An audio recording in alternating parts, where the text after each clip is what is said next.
Yo, yo, yo! Good evening, everyone. Welcome to the round 3 of LMU Evening Dash. We are at Interlagos tonight. Welcome to my co-caster, Andre. How are you doing? I am doing wonderful, Sinclair. How are you doing? I'm doing great. I'm excited for this one, bro. I'm excited for this one. This is going to be an absolute ride, as we see an LMP2 already spin out during qualifying. But yeah, it's going to be a very big one. It's at the wonderful circuit of Interlagos in Sao Paulo. It is a fantastic circuit, but more specifically, it has very interesting and variable weather, which we are seeing for the first time in this championship today for round 3. So yeah, it's going to really throw a spanner in the works, especially with how strategies work and all of the above. But yeah, I'm very excited to see who gets it wrong, who gets it right. It is just it's anyone's game. Absolutely, absolutely. And the conditions are going to make it so tricky, while I'm just trying to get the overlay working nicely. Yeah, there we go. So yeah, I mean, with the mixed conditions here, it's kind of like an ideal Interlagos type race. It's late afternoon. It's overcast. The rain has just come down. The track is very wet, and the guys will have to. They only have 10 minutes to put in an amazing quali lap, so they're gonna have to focus hard here in order to get this done. So let's have a look here. We got Neil Greening doing his first lap, and tell me a bit about this track. How you feel about it? This track is wonderful. It's one of my all-time favorites. It's very difficult to get right, especially with the middle sector. But it's wide, it's tight, it's all of the above. It's like it's a combination of your favorite tracks. But yeah, it's an incredible circuit, and there's just great elevation changes, and just everything seems to align at the circuit. I mean, we see it in F1 all the time. It's always one of the best races of the year. But yeah, as we can see here, with all of that vapor being like kicked up into the air, all of that water, you can see this is going to be a wet qualifying, and we don't know if conditions will change or not. Yeah. Fun fact, I'm going to tell everyone this. All the practice servers we had, we had the qualifying dry, and then we set it up as wet for the race, so this should be interesting. Hopefully the guys got enough practice during the practice servers over the last 2 weeks, so that they can at least get a good run in the wet. As we see, Jan Kleinans put in a 1:36.752, which is a brilliant time. And then Loureiro going fastest in the LMP2s with a 1:38.028. And then Farmer going for a 1:45.6. Not bad. So it's just very much we're seeing people find their footing. You're going to see how much time is going to be made up as people figure out where the grip is, where they can't push, where they can push. As we see Jan Kleinans just running a bit like squiggly. You can see that slip angle as he kind of slides around the corner. It's very difficult to find the grip. It's not like iRacing where you have to go offline to find the grip. It's very much just normal conditions, but a lot slippier. And that does not mean any easier, because this is a lot. But as we see, 1-2 from the Bullions. Now Bullion in first and Lee Bullion in second with a very comfortable lead over Kleinans as Kleinans burns off in that last sector. That's But yeah, unfortunate. we can see the Bullions are on the pace from the get-go as Christoph comes third, a provisional third, with 3/10 off of the lead. Starts in second. This is it's a rare moment to see this man in second place to Loredo. So this is exciting. Only 600ths off the pace there. So he's definitely going to put in another banger, hopefully. This lap that is on now is 5/10 off in his first sector. So he definitely made a mistake there or something. Oh, no. Was that just from the previous skin? He's 5/10 faster.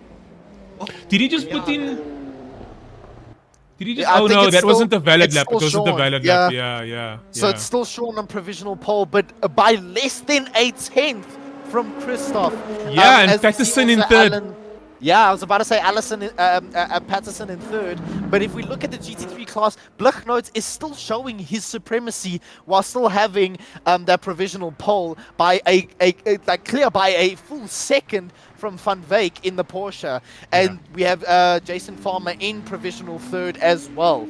Yeah, I know Bluchnote has been putting in a ton of work. I've seen him at all the practice sessions. He's always one of the first guys to join the Sunday night practices. So you know he's put in some time to practice in the wet. It's one of those things where, remember, we're playing a new game. Everyone is still getting used to how the wet physics work in the game, how the tire model, how the tires react and the tire model works when it's wet. So things are going to be difficult for the guys at the start. So this is going to be quite a challenge for them. But the amount of practice you put in here is definitely going to make a massive difference to how you perform in the qualifying and in the race. Oh, definitely. It's going to come down to who's the most comfortable in these treacherous conditions. But if I'm not mistaken, the sun does seem to be coming out. So we might start seeing faster and faster times towards the end of the session. But we'll have to wait and see as Sean still holds his provisional pole. And that goes the same for Niall Bullion, who... yeah, who was on a lap earlier, but I'm assuming it either wasn't fast enough or it was invalidated. And Bluchnote is also still in the lead, like probably the most comfortable out of every single class by a full second. Brilliant, yeah. We're watching the beautiful Aston Martin Valkyrie. Oh, and he loses Oh, big snap from the Valkyrie. He has been making that thing dance though. Only 3/10 from the lead. It is not particularly a super strong car in the corners, but in the wets, this man is making it sing. Okay, let's watch him start. Let's watch him start his lap here. This is going to be an epic one. I think he's really pushing here. Christoph going through the first sector in third at the moment. He's got 3/10 to make up. Yeah, so let's have a look here and see how he running does. deep again, and that back at the rear is just squiggling through Bico de Bat, and he just invalidates. He's opted out. He's made way too many mistakes there. So it looks like it's just Isham and Yian on track at the moment. Yian is doing a lap now. There's 2 minutes left, so the guys can potentially go out for an out lap and then do another. Throws it. It's the same corner. He's just been struggling all lap. You can see he just can't get the rear to like grip.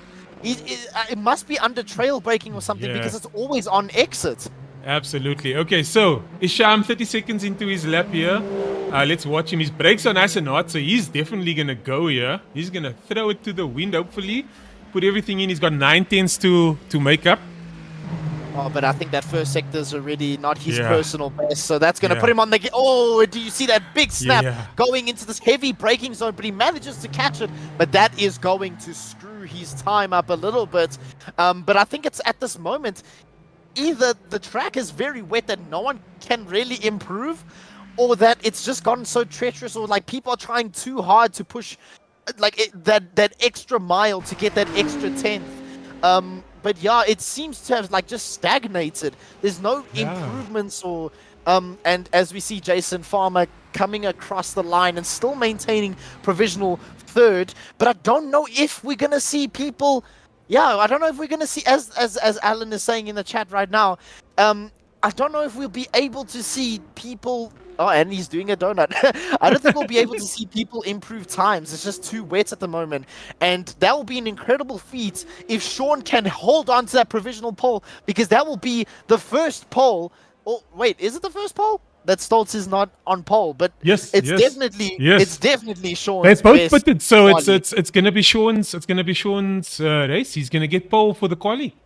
Incredible stuff from him. That is his maiden pole in the series, and by less than a tenth, it is the closest we have seen so far. Absolutely. And I think that also means that now Bullion, okay, so now Bullion, Lee Bullion, and Christoph have pitted, so that's their quali over. I think Isham is still going out, but he has just spun, so that's his lap over as well.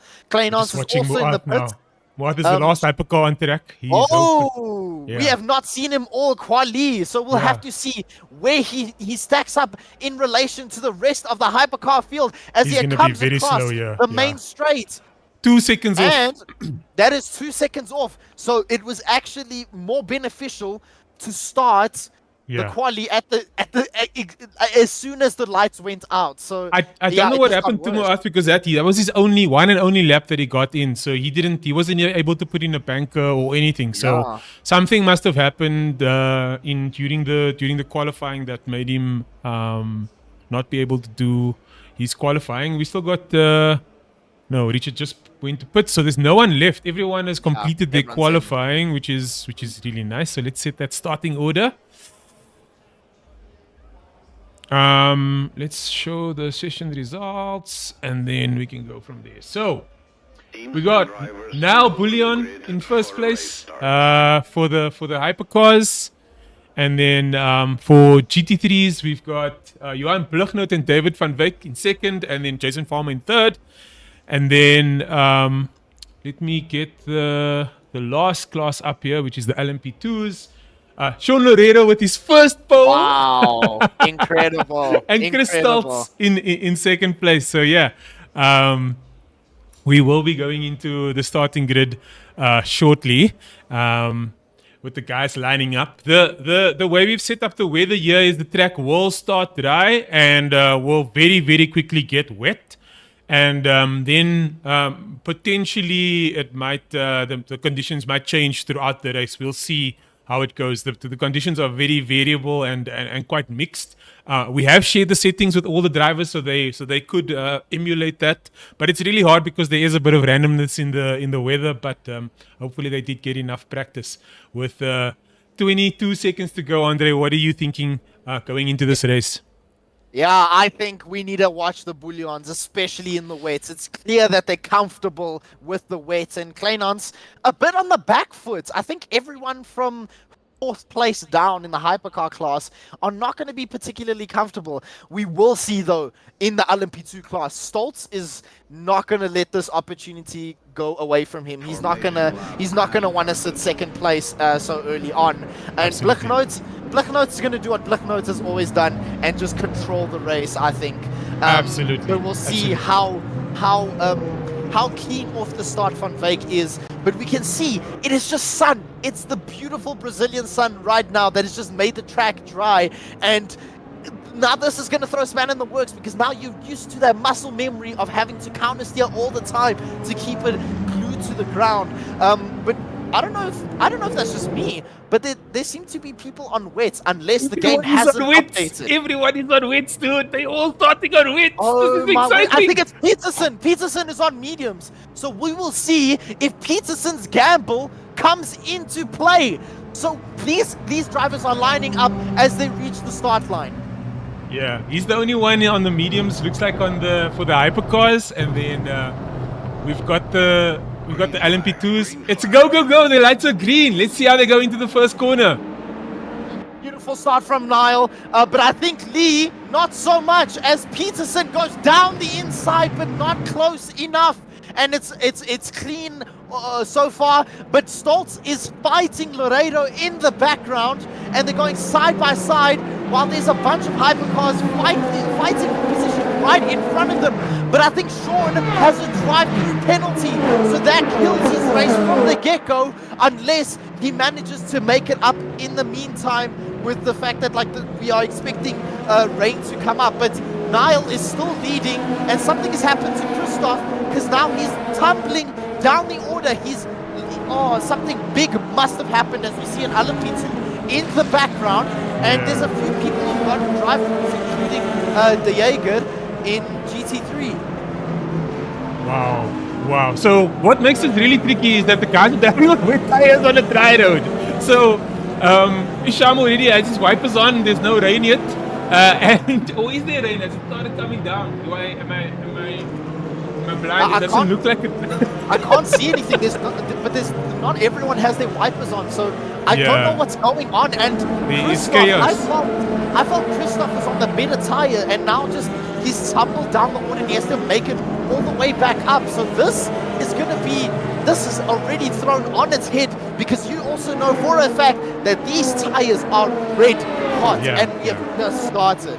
Yeah, so hopefully Christoph can make up all these places, get back into it, and then get back to the front. He's got a lot of people to get past. Track position is 8 at the moment. He's 6th in class. So there's a lot that he needs to make up here. Ian had another incident. What happened to him? Oh, yes, he's rejoining now, as we see Ari Venter and Chris Heineke fight for position. But something big must have happened. He does not look happy in that car whatsoever. The car's just fighting him every single way, every single moment it's got a chance to kill him. It's trying. But as we see this really tense LMP2 battle, but this is going to pose a challenge, because the LMP2s are quite quick, so it's not going to be easy for Kleinans to get through, as both of the Bouillons is 1-2, and they solidify their lead, and they're definitely going to start working with each other. They're going to say, oh, come on, we have to start working together and make sure we can build that gap from everyone else. Absolutely. And they got a very comfortable gap from P3, Jacques. Absolutely. I mean, this is actually the closest race on the track at the moment, with the gap being 1 second. Everyone else is they've built up quite a big gap between each other, and so I think what people are doing is really just conserving the wet tires, not going too hard. They know that they need to make these tires last for a very, very long time, so they're going to be quite conservative on these tires in the start of the race.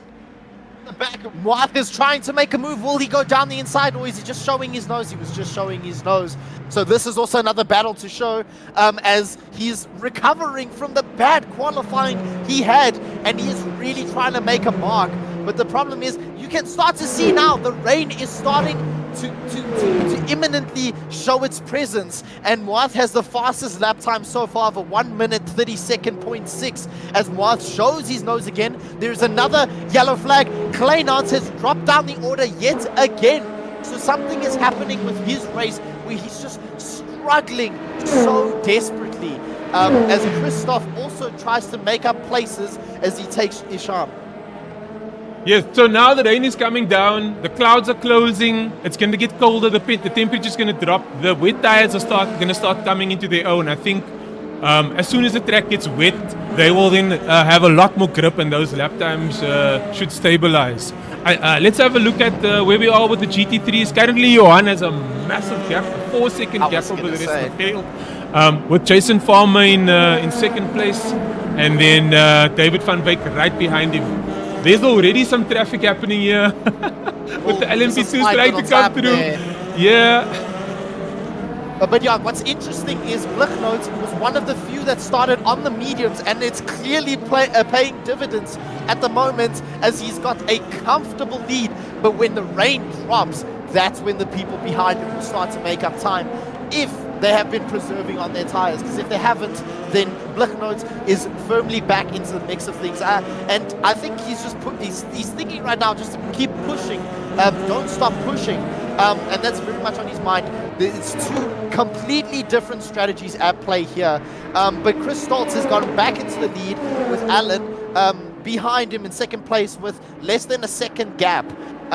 And that means that Sean is definitely, he's serving his drive-through.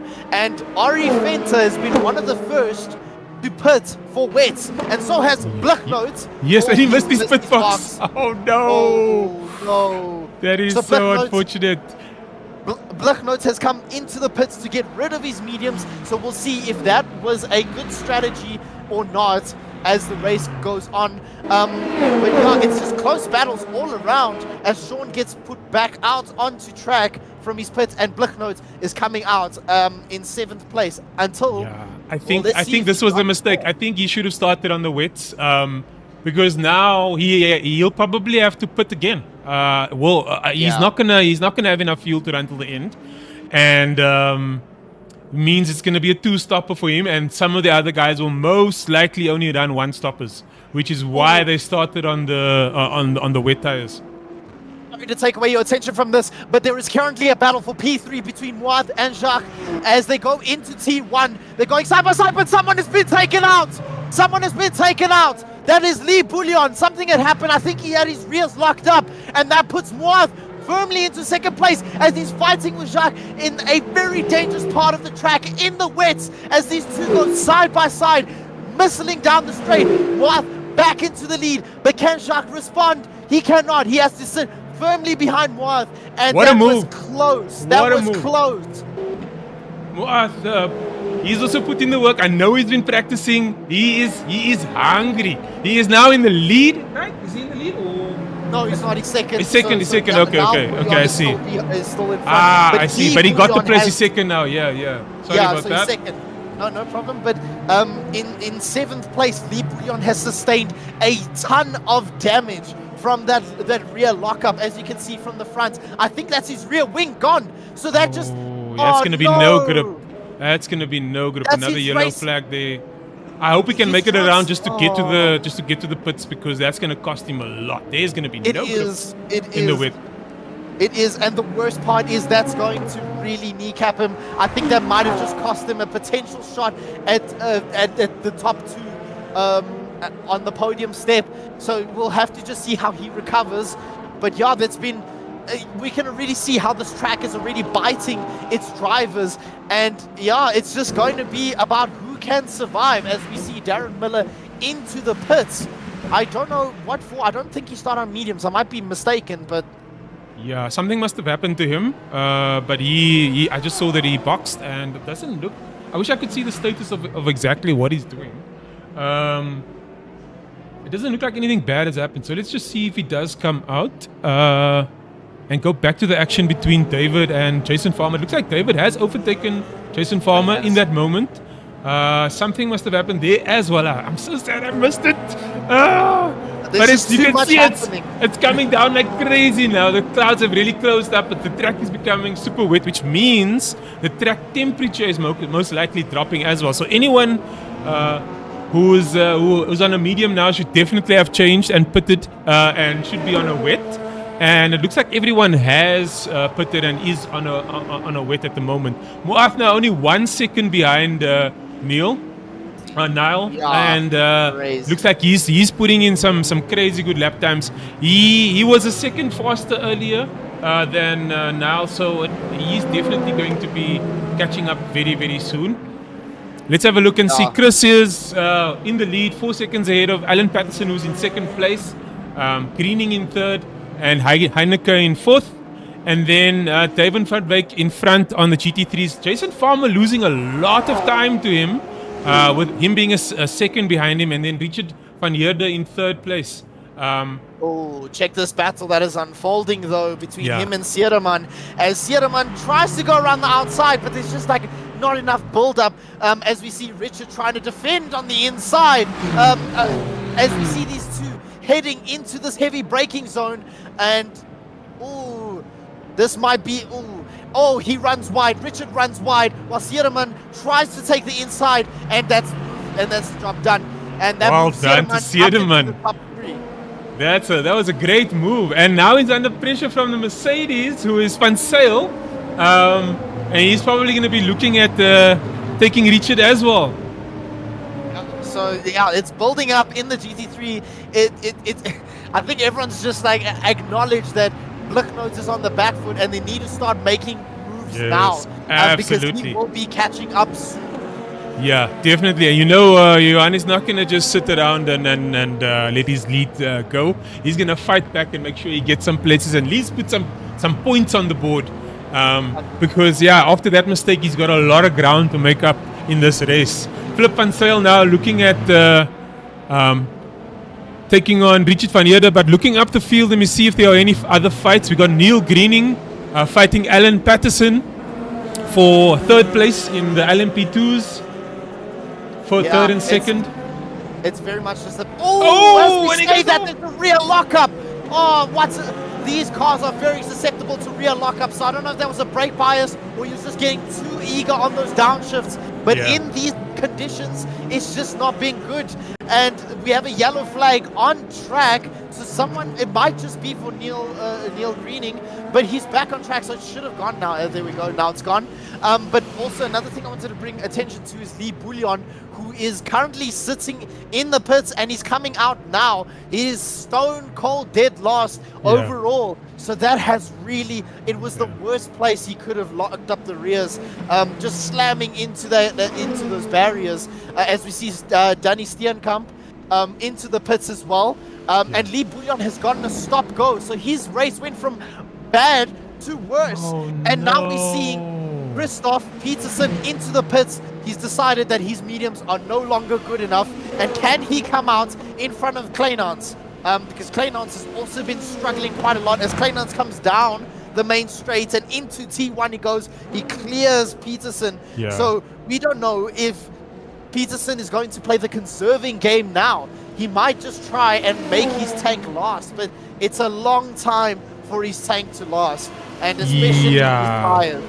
32 minutes. We know that the tank lasts about, I think, 27 or 26 minutes at the moment. So if he can conserve, he could probably make this a one-stopper, but it's going to be really difficult. Christoph has a lot of work to do. Currently in 6th place. And so for P5 in the LMP2 field, we are seeing Fenter versus Sean, who has served his penalty and is trying to make it up the order. And while we're saying that, Moat takes the lead from now Bouillon and has made a 5/10 gap. Now, scratch that, 8/10 gap to him. So Moat is showing his might in the wets. But as we can see, the sun is starting to come out again. So we don't know what these conditions are going to change at any second. We are just a passenger, as now Bouillon is hitting every single sign he can find. But yeah, Moat is showing so much pace, and he is just trying to make this race his own. He's trying to make up for the lost opportunity at Bahrain. He's trying to make up for the lost opportunity due to the disconnect from Portimao, and he's trying to close down the gap championship-wise to this man Kleinans, who is chasing down Neil Greening. And we don't know if he's going to lap now, or is he going to wait for a more suitable part of the track.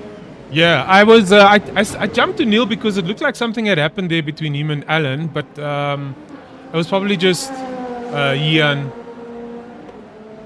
Yeah, but I also want to bring attention to Isham, who has taken P3 now from Jacques. So I don't know what happened there. I tuned in too late to see what had happened. But yeah, we are seeing this really strange transitional period where there is just enough water on the track, but there's not new water being put onto it. So we might actually just see the track like dry up again, just like at the start. But yeah, conditions are definitely mixed and unpredictable. The guys are... Oh, is that Sierraman? Sierraman just spun out, handing P3 to Buckload, who is on an absolute charge. He's got 14 seconds to make up, and I think he's going to do it. He is on a charge at the moment. He's done a 1:39.9. That's the fastest lap in the GT3s at the moment. So he's definitely going to get in there and get his head down and get to the front. Hopefully he can catch up to Van Wyk and then maybe even Farmer.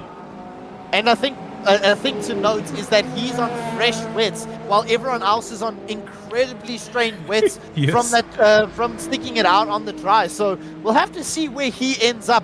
But Jacques is pitting already at about 15 or so minutes into the race. So that's a very early stop on his end. I don't know if he'll be able to make it, but we'll have to wait and see. I wonder why he's stopping. I wonder if something happened. I see there are 2 DNFs now. Paul Venter out. Oh, what happened to him? DNF and Richard van Heerden out as well. So there's something must have happened there where they are both out. Unfortunate, but to be expected in a wet race like this. We got Chris Heineke in the box. We got Jacques van Meulen in the box as well. They had such good drives so far as well, so I wonder what happened. But as you can see in the pit lane, look at the river that is building up, and that is just so much water. And I just don't know where the weather's gonna go. I'm so confused as to what the weather's trying to do, because we had a bit of like a drizzle that like drenched the track, and now we have sun again. So is it gonna dry up? Is the wet? Are we gonna have to change from the wet back to the dry? Oh, as Chris hits the wall on the way out, that is damage for him. I have no doubt about it. That is damage for his front end, and he's just thinking, oh, he's just retired. Yeah, that was heavy damage for him. Yeah, Flattened into the wall. That is really unfortunate. I wonder what happened there. It must have been just a lack of grip. Coming out of the pits, putting his foot down a bit too fast and then spinning the car around. Maybe even just understeering as well. Maybe the tires weren't up to temp and just the front, the rear just bit way too much. It had way too much grip and he just saw the wall. As we see Jacques still in the pits. Yeah, so something is definitely happening there. Yeah. I'm also trying to find the yellow flag. Something has happened on track. I'm not sure who that is. Oh, I think there's a battle between... Oh, there's no battle. It must have been Alan. I think it might have been Alan. But there's still a yellow flag. Yeah, there's still a yellow flag on track somewhere. Let's see if we can find it. Yeah, it's quite chaotic. So like, there's just too much to keep an eye on, especially with these just conditions. But it's going to be a very interesting, because now we don't know how many people are going to actually finish the race, as Paul Fenter was having major stutter issues, and that just made him see the wall. So yeah, it's just stuff like that. Let's just go through the classes at the moment. We're with the standings. We got Muat Musa in first place, now Bullion in second with 5 seconds behind him. Isham Domingo in third, Ian Kleinans in fourth, Christoph Peterson in fifth, Jacques van Meulen in sixth, and Lee Bullion in seventh in the Hypercars. For LMP2, our biggest class, Chris Stoltz in first place, Neil Greening in second, Alan Patterson in third, Sean Lerero in fourth, Rob van Heerfer in fifth, Arie Venter in sixth, Johan Erasmus in seventh, Darren Miller in eighth, Danny Steenkamp in ninth, Chris Heineke in 10th, Sorry, Patterson spun. Oh, Patterson spun. So that means Sean Lerero goes through, and so does Heerver. Oh my days, sorry about that, continue. Okay, then, in the GT3s, Jason Farmer in first, David van Beek in second, Johan Blugnoot in third place. He's already made up 4 seconds, boys. 4 seconds. The man is pushing. Jody Sedeman in fourth, Flip van Zyl in fifth, Grant Leclerc in sixth, Ulrich de Jager in seventh, and then Richie van Heerde in the pits in last place currently. Unfortunate there with the DNF. Let's go back to the lead.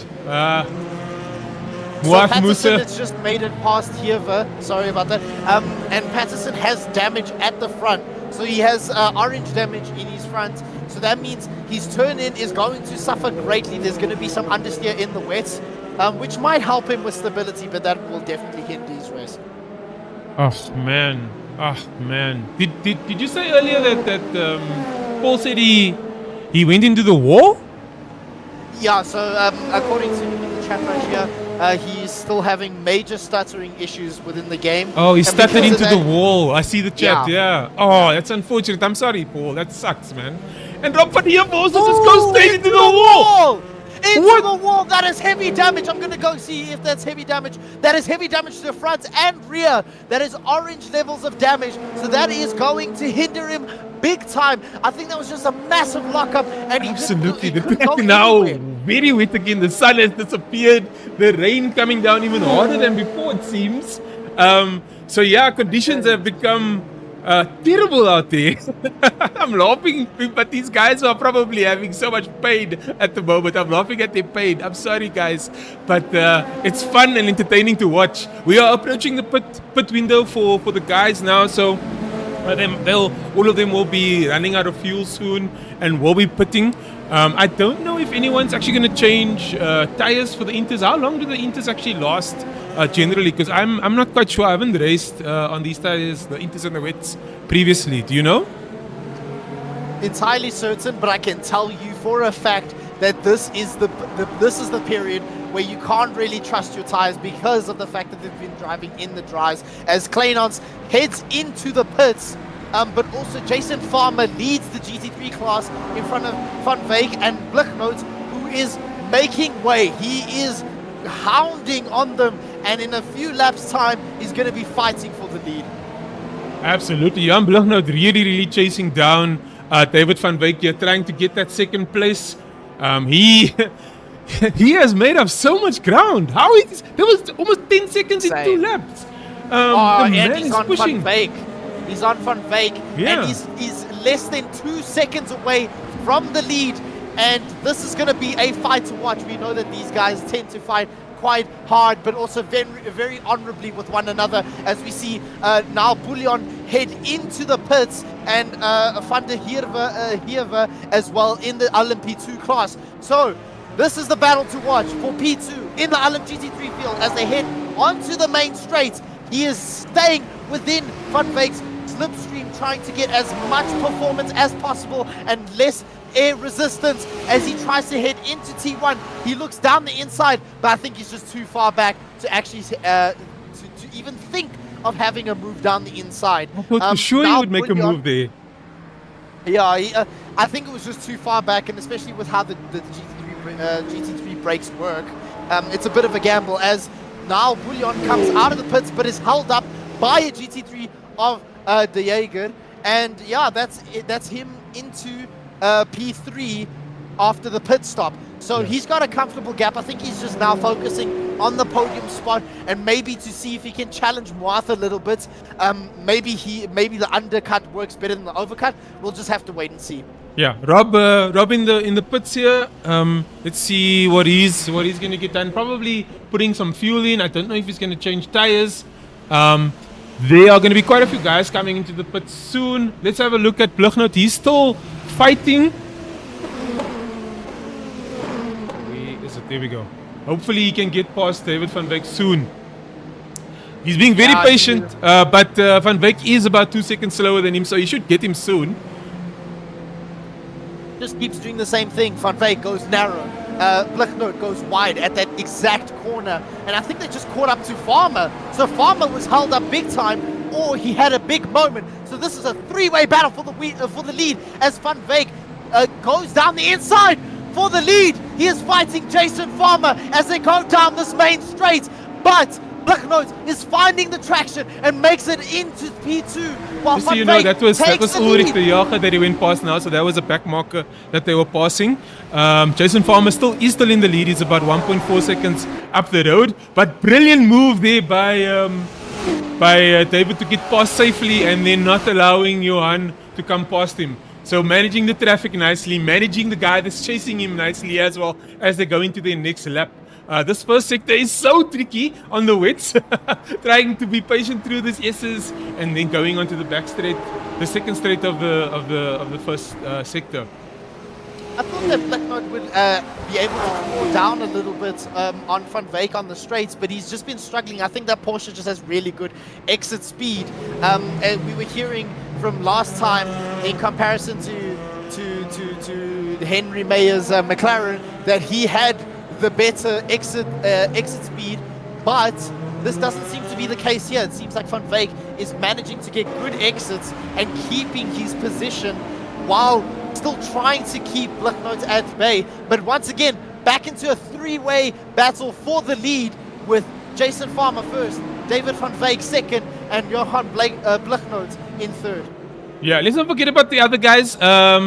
Jody Siedemann is about 16 or 15 seconds behind them, so we haven't forgotten about them. But this is where the action is at. This is what we want to watch. The battle for the lead, a three-way battle in the wet for the lead. Do you know how difficult this is?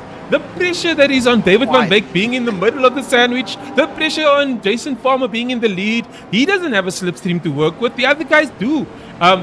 he doesn't have any water that's being sprayed onto his windscreen either. In this inclement weather, it is really difficult to see what your opponent is doing and the driver ahead of you. As Johan Bluchner now going on the outside, hopefully he makes a move into the first turn. Let's see if he does. I think he's going to be too far back, but let's see if that Beamer has a little bit of horsepower that it can sacrifice. He's looking. He's looking.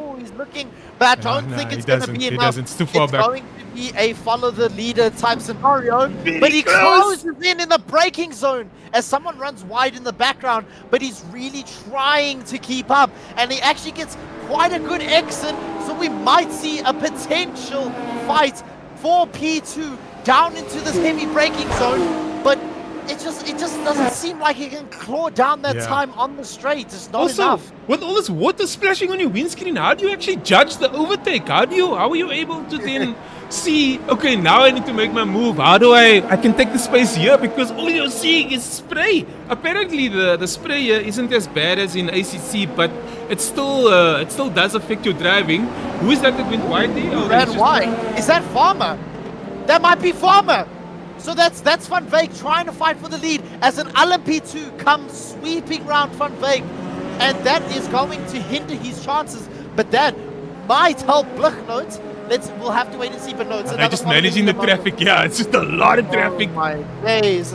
They have to manage each other. They have to manage the LMP2s. They have to manage the wet. There's so much going on here. This is getting way too tight at the moment as the LMP2s are getting quite eager to get past. And is he going to try? Ooh, he gets very close to the BMW. Just want to show you the LMP2 is currently Chris Stoltz. He's way ahead of the rest of the field. He's 33 seconds ahead of Sean Loureiro, and Alan Patterson in third place, 23 seconds behind Sean Loureiro. Let's jump back to the LMP2s as well. I mean, to the Hypercars. We were just at the LMP2s. We got Muad Musa in first place. He is 30 seconds ahead of Isham. In the background, that was a Toyota that went into the barrier. I don't know who that was. I don't know if that was Lee Bouillon or if that was Niall Bouillon. I don't think that was Niall Bouillon. That might have been Lee, but I'm not too certain. But someone just went into the barrier. But yeah, that looks might like have just made that person, that person's race was probably just made 10 times worse as we see some more lapped traffic, and there's just chaos. These pits are going to throw a huge span in the works as we see Jason Farmer into the pits. And this might be the window. People are making the stint last very, very long.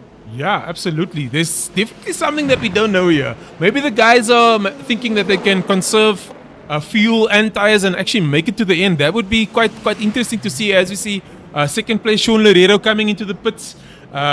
So that looks like the pit. This is going to be the pit window. This is where everyone's going to come in. Let's watch Jason Farmer and see where he actually comes out. Rob van der Heever also just coming out of the pits now.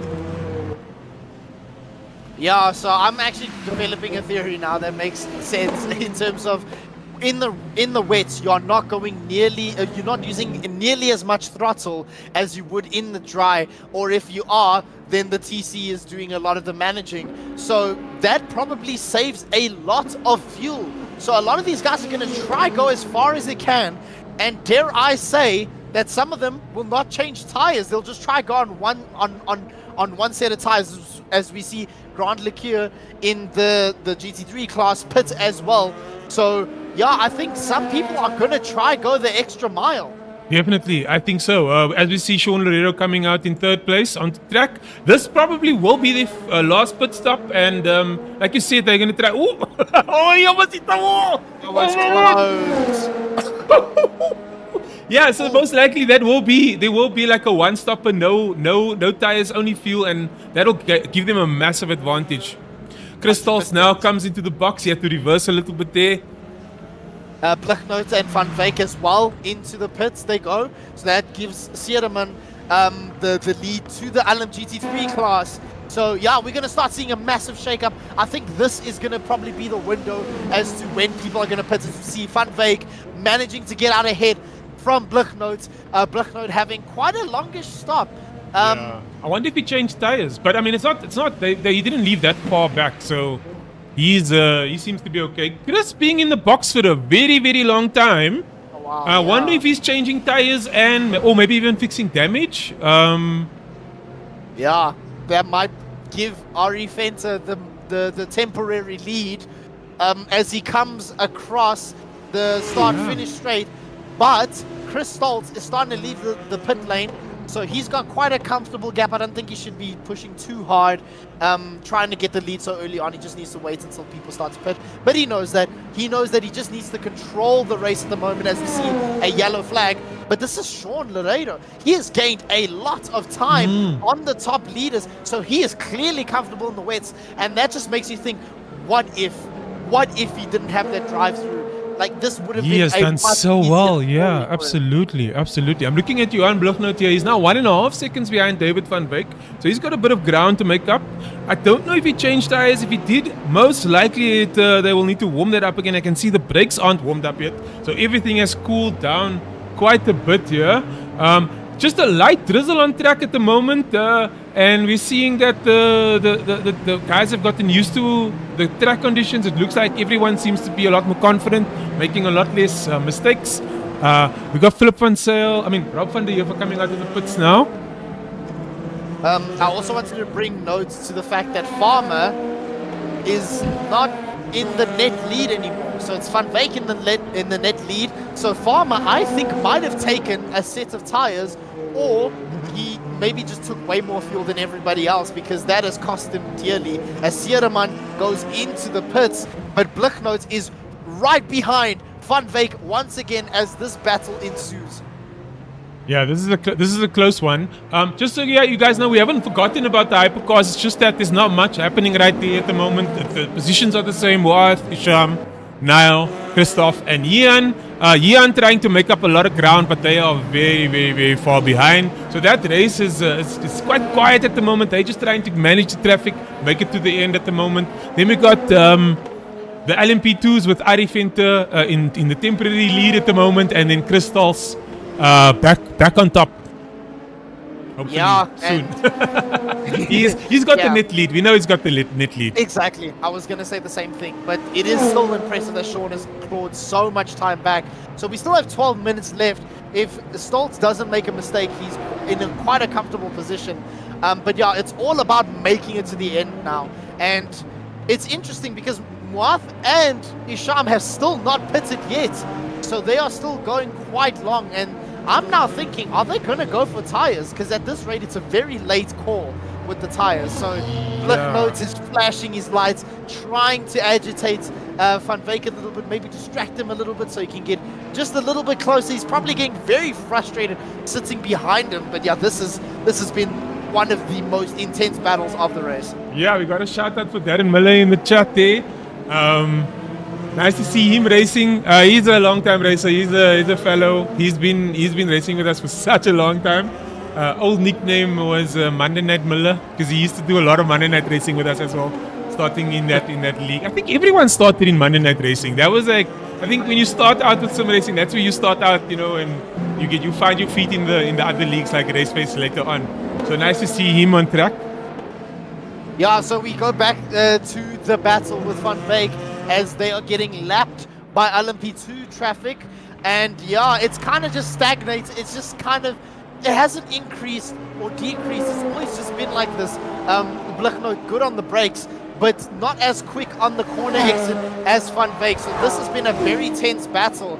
And also, it's another what-if situation, because if Blugnoot was on the wets, then he would have had a bit of an easier time. I think it would have been a bit difficult at the start, but maybe he would have been a bit harder in the fight for the first place.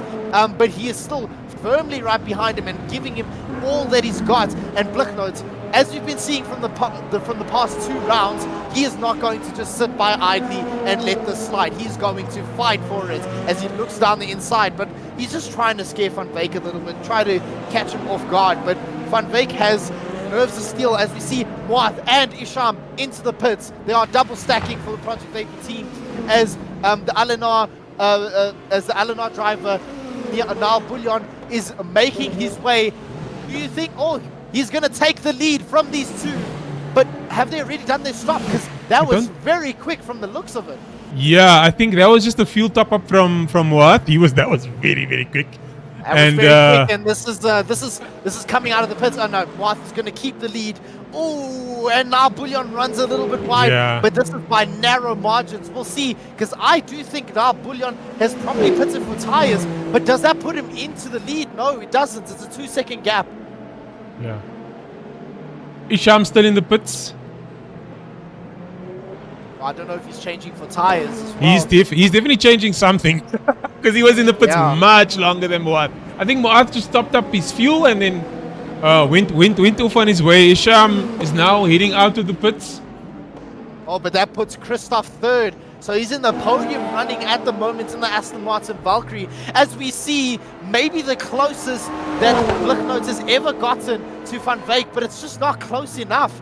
And this LMP2 traffic that's about to lap them, it might make his life easier or it might make it harder. We'll just have to wait and see as this unfolds. Yeah, is there an easy way to see how many pit stops everyone has had? I can't really see it in the graphic or anywhere on the screen. I would like to know, has now Bullion pitted already? Yeah, now Bullion was one of the early pitters. Or was he one of the early pitters? Okay. So Okay. I do think he's on the better tire, but we'll have to wait and see because Moath is pushing quite a lot. He's already gained a second as we see Ari Fenter and Miller pitting as well. And Fenter has also been having a very good race, coming out in P3 behind Sean Laredo, but Greening is also not too far in that class. But yeah, it's been a constant dogfight between Van Wyk and Blicknotes. So that means the pit stops have really paid off for Niall and Christoph. Now second and third place. Looking really, really good. Oh, okay, but I don't think Christoph has pitted. Has he pitted? Oh, he did early on. Remember, Oh, okay. he was one of the medium runners. Oh, So he has yes. been So that so he might be going long on that one stop then. very long, very long.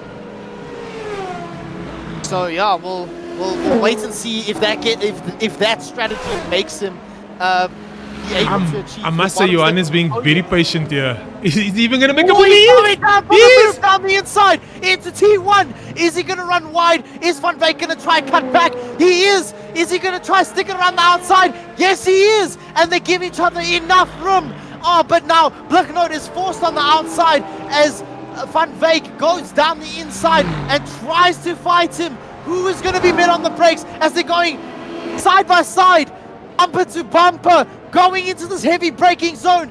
Oh, Van Wyk manages to establish his dominance into the corner, but I think he's giving Blicknote just a little bit of space, just about enough that it's legal, but this is going to be where it matters the most, because here is the most difficult spot as we see traffic coming into the play, interfering with the lead battle, and back comes Van Wyk down the inside into this heavy braking zone, and back into the lead he goes. That's amazing.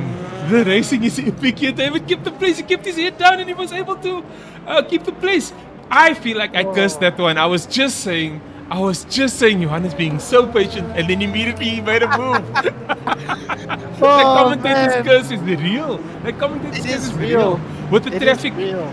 coming through, they're really having to manage that, and the fight, which is so difficult. That has been so impressive by the guys. Incredibly difficult, and it was very tight margins with the hypercar as well. But this is round 2.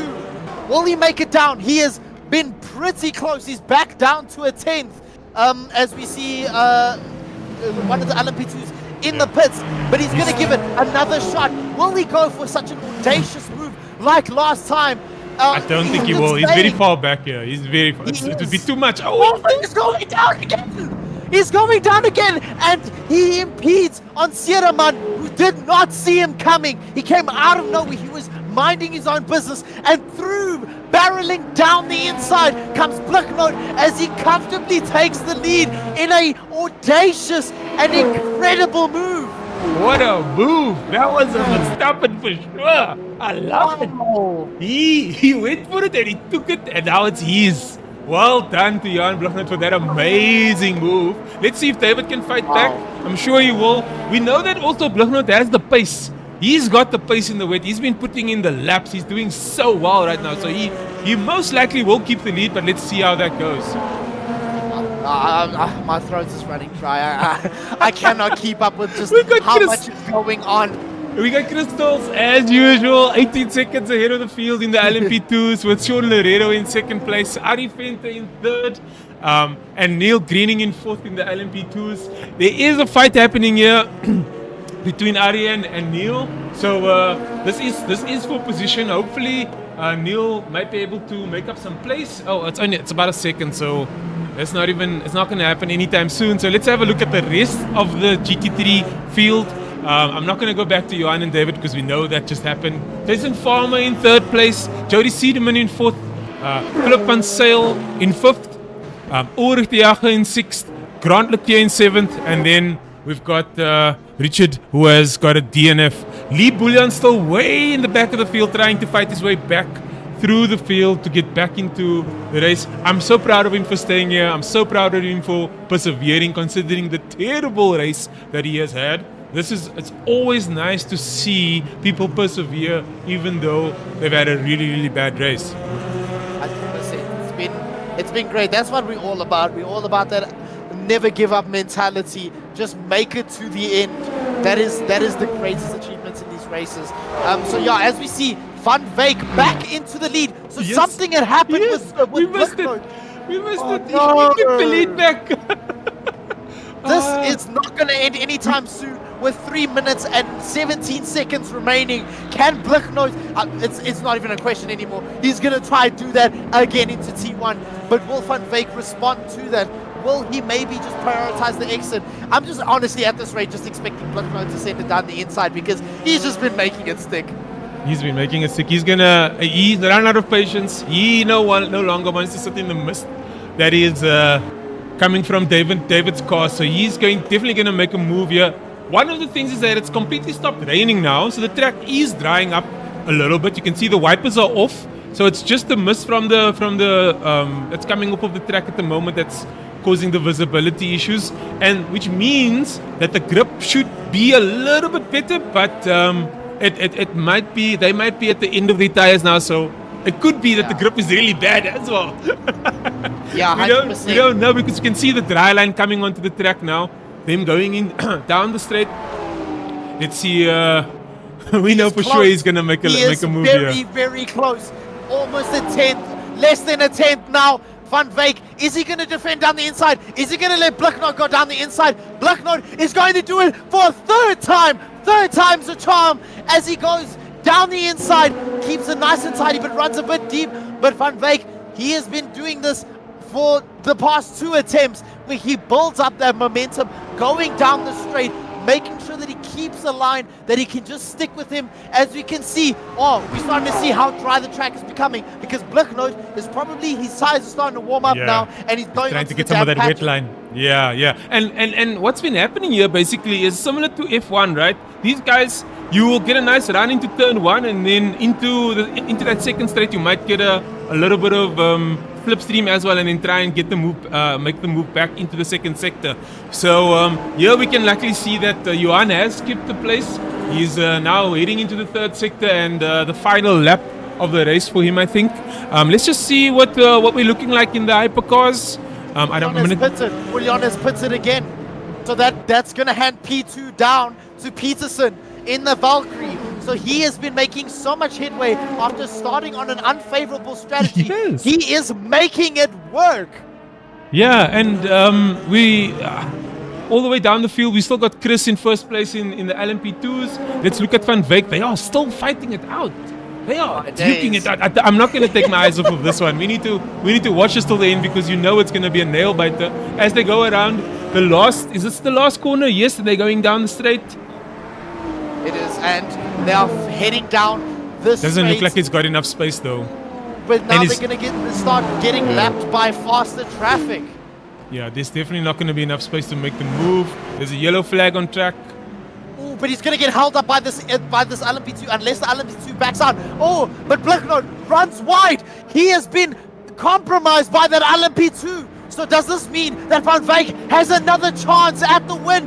He is going, he's fighting, he's nailing for that win. He is just trying He's trying to keep up, but as we can see, it's just really difficult at the stage where Blicknote seems to be the fastest driver at the moment. But is he going to try pull a Blicknote on Blicknote going down the inside? Or will they give each other enough room?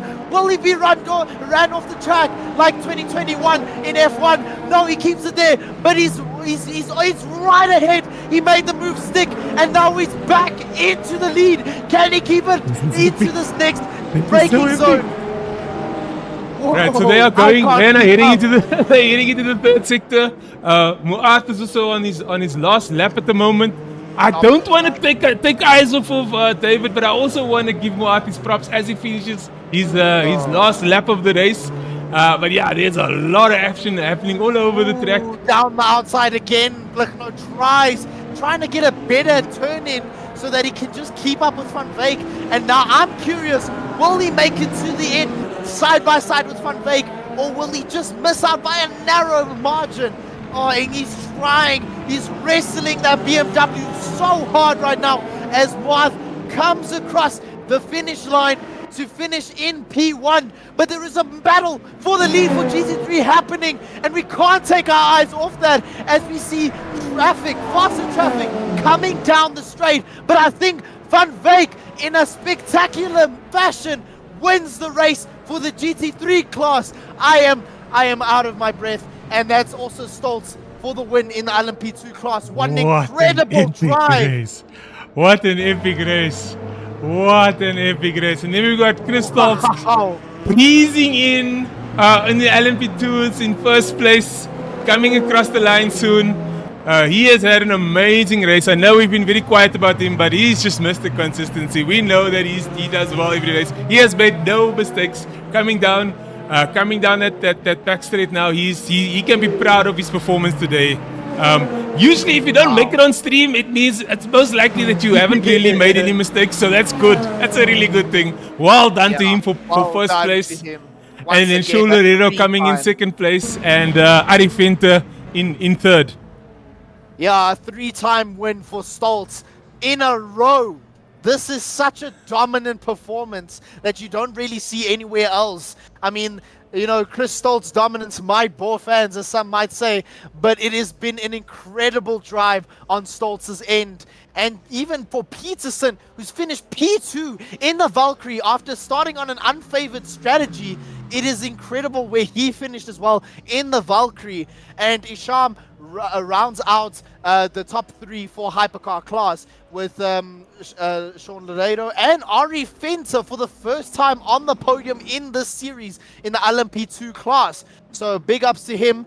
And then Farmer also rounding off the top 3 in the GT3 class. So action all around right till the end. The GT3s, it tends to be quite difficult to get them side by side. But this race, they could not let each other go. It's just been an absolute dogfight for first. That was epic. I don't know what else to say. I'm speechless. It was an amazing race. David van Wyk dominating the race. Johan Blicknote making the wrong tire choice, making a massive comeback all the way to catch up with David van Wyk, and then a massive battle between the two of them through that last 12 minutes of the race, and then David holding the place and getting first place. What an epic story. Incredible. He did the same thing Blicknote was doing it to him in turn 1, and he was just like, you know what, this is the last chance I have. I need to send it. So he just sent it down the inside, and he never looked back. Well, it was more confirmed after that long right-hander. But wow, I did not expect Van Wyk to make that move so quickly into the final lap. I thought he would maybe just leave it a little bit to like somewhere where it's a bit more manageable, but he just went. It was a do or die attitude, and I absolutely loved it. Yeah. So we're looking at the results quickly. We got Musa in first, Muat Musa in first, Christoph Peterson in second, and Isham Domingo in third. Johan Cleland in fourth, Jacques Vermeulen in fifth, Niall Bullion in seventh, and Lee Bullion in eighth. Oh, in seventh. Yeah, in eighth place. Sorry. Then for the LMP2s. We got Chris Stoltz in first, Sean Herrera in second, Arie Venter in third, Darren Miller in fourth, Neil Greening in fifth, Alan Patterson in 6th, Rob van der Heever in 7th, Danny Steenkamp in 8th, Johanni Rasmus in 9th, Chris Heineke in 10th, and Paul Venter in 11th. They both didn't finish the race. Then the GT3s, we got David van Wyk in first place, Johan Blighnout in second, Jason Farmer in third, Jody Siedeman in fourth, Flip van Zyl in fifth, Ulrich de Jager in sixth, Grant Leclerc in seventh, and then Richard van der Heerde in eighth place, who did not finish the race.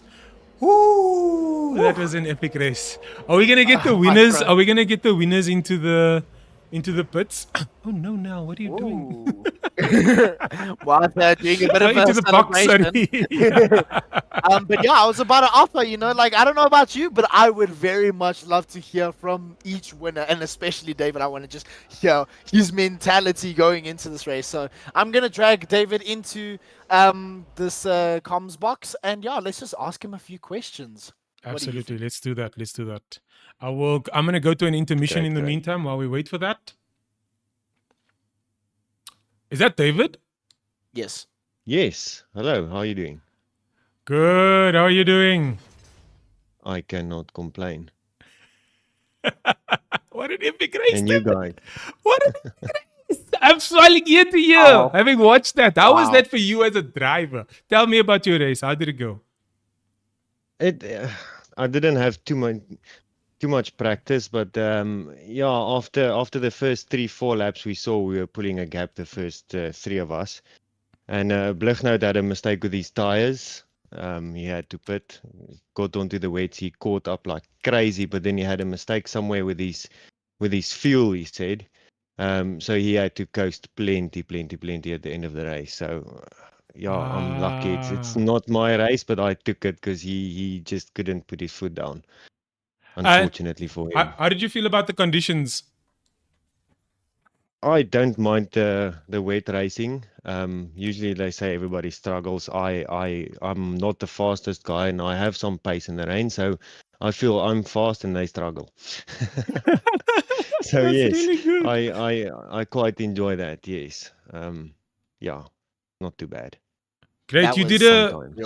you ended up, your fastest lap was a 1:42.7, about 3 seconds off of Johan, just so you know. He did a 1:39.9 in. Yeah, he was quite on it. Yeah, he was pushing from the start. He made the mistake with the tires and then had to Yeah, make when he up for came that. out- Yeah, when he came out, I think it was 29 seconds behind, and he caught up very, very quick. So yeah, that was definitely his race. Absolutely, man. And Didn't once turn again, out like that. congratulations to you for a brilliant race. That was awesome, man. Very Yeah, well done. that was awesome. Thank You made me lose my throat, like my voice there, and like I was like so kind of shocked when you sent it down the inside on that final lap. Very much doing what Blighnout kept doing to you. So yeah, you really caught me off guard, and I mean, you just made that move and never looked back. Like, what was going? Like, was it a do or die attitude? Was it impulsive? Was it like predetermined? Was it a I need to do this or else I won't win? What were your thoughts running? Yeah, Jarvis is quite good on the brake. So yeah, I had a gap, and we decided to take it. I was with him in a party, so I told him I'm gonna come for this. Maybe that pushed him a bit offline, thinking that okay, I'm gonna dive now. It worked out in the end for me. Yeah, But yeah. he definitely had the best race tonight. Incredible, man. Johan Blighnout Yeah. saying good race to David, well deserved. So well done there, David, and thank you for your insights and thoughts on the race. Now, there we go. Thanks to you guys for the streaming and letting us have this much fun on a Thursday night, and thanks to Jarvis for that P1. Couldn't have done it without him. Nice one. Thank you. Thank you, man. Sharp, thank you. Right, who we got next? Oh, we have Chris in the waiting room, and yeah, we're gonna just hear how a professional just thinks, going like race by race and just dominating as he has done. But yeah, I'm very keen to hear what he has to say. So let's bring him in. Figure that out. Like I had to, like, because I think mine was just running like low downforce. Hi, Chris. You're Hello, in the Chris. interview room. Hello. Sorry. How's it going? No, it's going good. How's it going? Congratulations on another great win. You missed the consistency. Getting it done there in the LMP2s, faster than some of the hypercars even in the wet. So very, very well done to you. Congratulations for that. What are your thoughts on the race? That was horrible. I don't want to do that again. No, I had no grip. I think it goes for everyone. We had no grip. Really tough. Really sorry for Sean to get the drive through at the start. I think we could have had a really tough battle. But yeah, I mean, it was pretty good after, like, when the wet started to come in. Car felt a little bit better, but then it got like really wet and then it felt bad. And then I also had an issue in my pit stops. Like, I have a dashboard overlay thing and it has a glitch at the moment, and it wanted to replace my brakes when I came into the pits, which takes a long time. So I had to like stop in front of my box when I got to the pits, alt tab out of the game, close the app, come back into the game. So it lost a lot of time there, but happy, like, lucky I had a good gap and was able to still get the win. Yeah, you're down. Just getting the job done. Yeah, it was tough out there. It was tough. We could see, and there was some point where the sun came out, peaked out a little bit, kind of in the first third of the race, and then it just went away completely, and we never saw the sun again. Yeah, it was just I almost wet started the on whole time. pits. Tell us about those real lockups. Quite a few guys have been were locking up a bit in the start and during the race in the LMP2s. What was the struggle there? I think the LMP2s in general just are really difficult on the brakes. Like, they're just really difficult, and then you add the wet track into the equation, and it just gets really, really difficult because it was changing a lot as well. It wasn't just like a constant amount of wetness. So like every lap you had different braking markers, different turn-in points and stuff. So it was really difficult to judge. I think maybe just you have a case where you think this is the right braking marker, and then you realize, oh no, this is a bit late. So and then you stomp on the brakes and hope to make the corner. So my tires are done. I changed tires because of just the amount of lockups as well that I had. So Yeah. yeah. Tell me about the pit exit. Was there a struggle for you coming out there? Like that last turn, is there is there like was it extra wet? Because we had a couple of crashes of people and actually struggling to come out of the pits. I didn't have any issues coming out of the pits myself, but I think I could be wrong, but I think I pitted quite late. So I think the track started drying out a bit towards the end, and okay. it wasn't as bad for me. But yeah, that pit lane in general is very difficult. Like, even if you just have cold tires in the dry, it's so easy to put it in the wall. So yeah, it's a tricky pit exit. Yeah, definitely so. But I think there's something very interesting you mentioned about the tire strategies. You said you considered starting on slicks, and what made you not start on slicks? I would love to tell you that I made the right call, but no, it was my teammates shouting at me saying, no, just just put the wets on. So thanks to all those guys, Grant and Jody and Dion, who was shouting at me and telling me to just do the wets. I was very close to doing I actually returned to garage, put the slicks on, and then they were like, no, and so I just trusted them and put the wets on, and yeah, they made the right call. So yeah.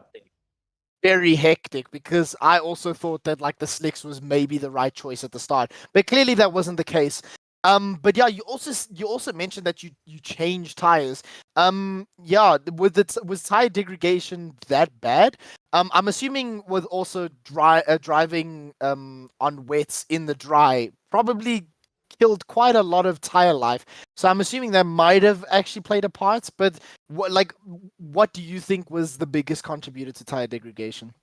Yeah, definitely the start with the dry track would made things a bit worse. But I know the winner in the GT3 didn't do tire change, and so I think if you had ABS, it was probably the big determining factor, because I just had so many lockups. I know Sean Herrera also didn't do the tire change strategy, but like it just didn't seem to pay off, because in the last couple laps I was like quite a bit quicker, and I think that was just the tire difference, just because of the amount of lockups that you had. My tires were like at, I think 70% like at the halfway point, so I was like, I'm changing tires, like there was just no ways about it. So it's just probably just the lockups, to be honest. Awesome. I see. Yeah. Awesome. Chris, well done. That was an Yeah, awesome well done. race. Again, you are comfortably in the lead in the LMP2s, and hopefully you continue the success that you've had so far in the season going forward. Congratulations and well done. Thanks for the interview. Thanks so much Thank for you. the commentary, guys. Thanks. Thank you. Cool. Let's get more up in here. Yeah, the man of the hour. What an incredible race. Let's drop him in here just to get a better insight as to how he navigated such a chaotic race.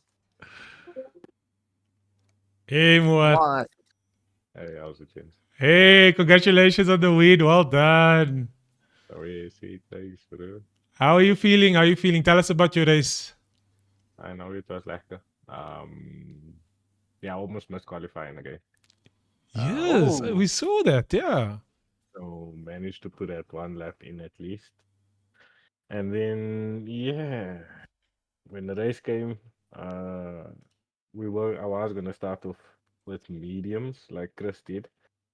But then when we loaded up onto the grid, I noticed that the track conditions were obviously in that drizzle. And then, um, yeah, it was green. And I was like, no, wait.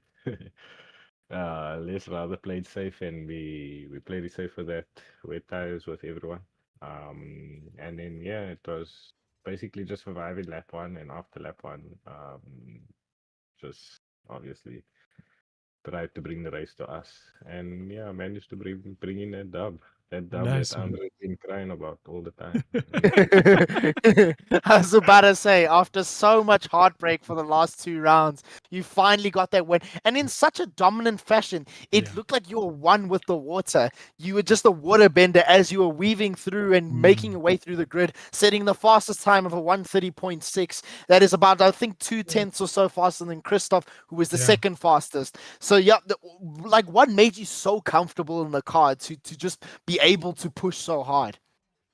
Andre can make you blush, eh? But yeah, setup. It was all down to setup. I mean, when we saw that first surprise that Sinclair gave us with the practice session being wet and it being super wet, yeah, I tried to make the car as safe as possible, obviously.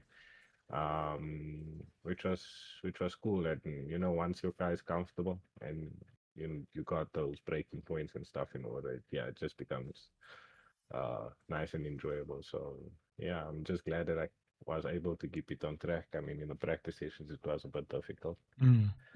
but yeah, glad to bring Tell, the dub in finally.